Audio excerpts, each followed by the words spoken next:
Hello everyone, welcome to the series summarizing the novel Lord of the Mysteries on the AniMonolith channel. In previous parts, Klein reviews documents in the Nighthawk's records that introduce various secret organizations and detail sequence pathways. He discovers that the descriptions for sequences 8 and 7 of the Seer pathway focus on deceptive combat and rapid spellcasting. The pathway's origins trace back to the Zero family, linked to the secret order. Klein reads about the Sailor pathway belonging to the Church of the Lord of Storms, confirming the Hanged Man's identity as a powerful seafarer. He also explores the Spectator pathway, chosen by Justice, which enhances observation and mental influence at higher sequences. Klein examines Emperor Rosel's preferred sequence, Savant, and notes its association with machinery and knowledge. He finds limited details about higher sequences due to his security clearance but anticipates more access after the arrival of a sealed artifact to verify Ray Bieber's lineage. Finally, he reviews the Apprentice and Marauder pathways, understanding that the Instigator sequence aligns with Trissy's suspected role in the massacre.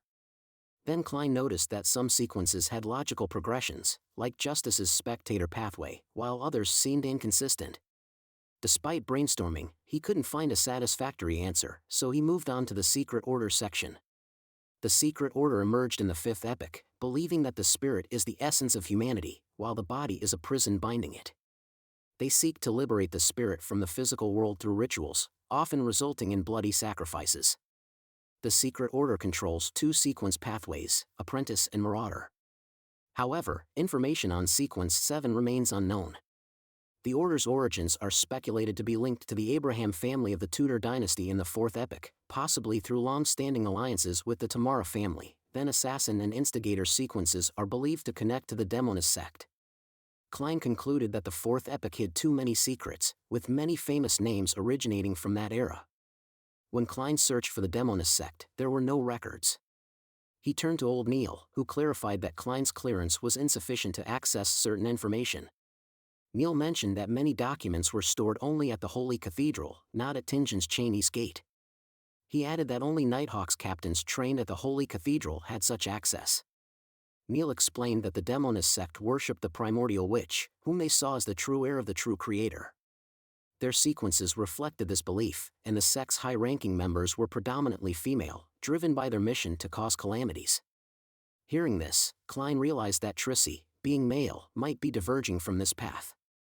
After Old Neil's clarification, Klein continued researching secret organizations, which were categorized into three types: ancient organizations from the Fourth Epoch, mysterious ones from the early Fifth Epoch, and newer groups formed within the last century or two, alongside smaller, insignificant factions.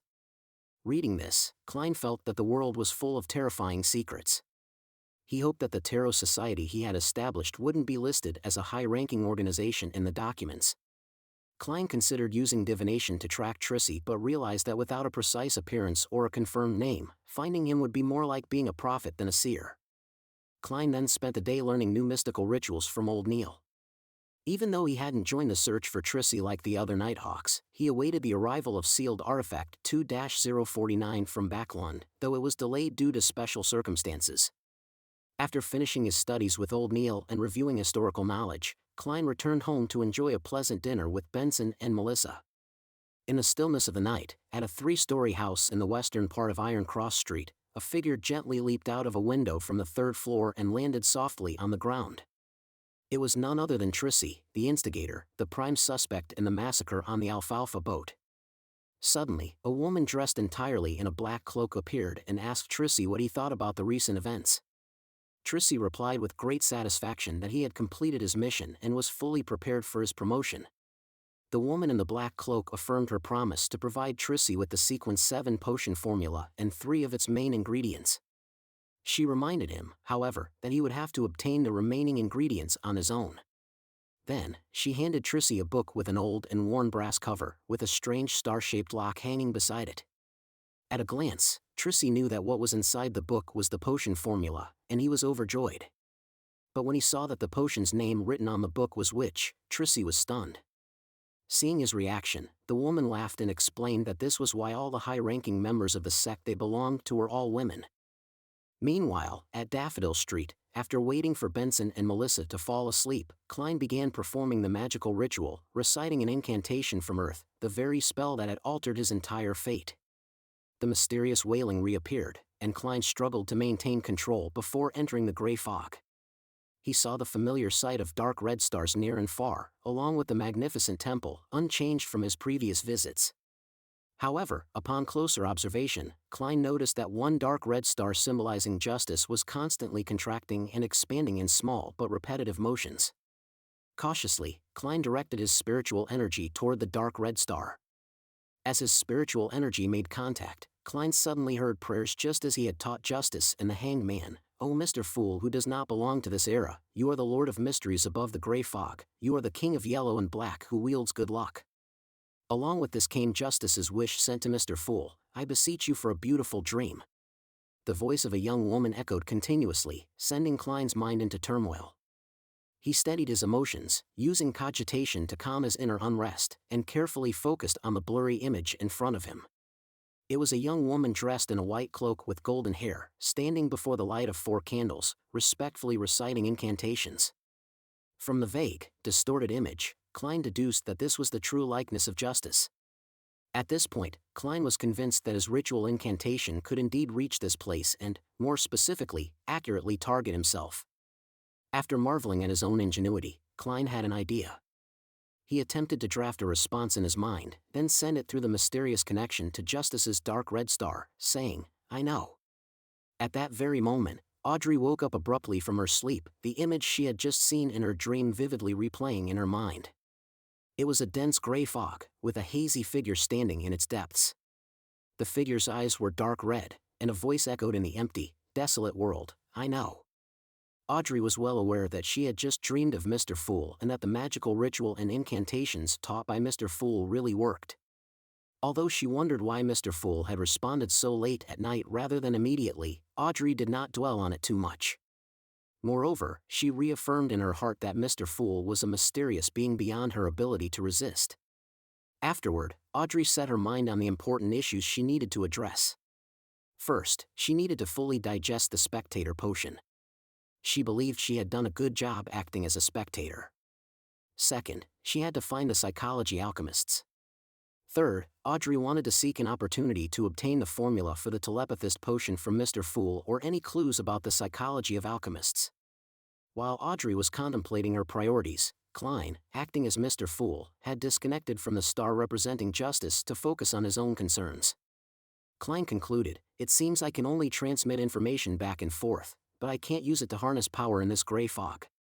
So, my previous idea won't work." Klein's idea was that if the rituals and incantations he designed were effective, he could use this method to tie himself to the gray fog and thereby unlock the potential of this mysterious space. By doing so, Klein could pray to himself in advance, avoiding the limitations and risks associated with using the magical rituals connected to the gray fog. This would mean he could perform a ritual to beseech himself to grant a request, and then enter this world to respond to the prayer and bestow the blessing. However, the current outcome showed that Klein's idea was not feasible. Just then, Klein noticed a dark red star symbolizing the Hanged Man beginning to contract and expand, accompanied by faint, illusory sounds, indicating that the Hanged Man was performing a ritual.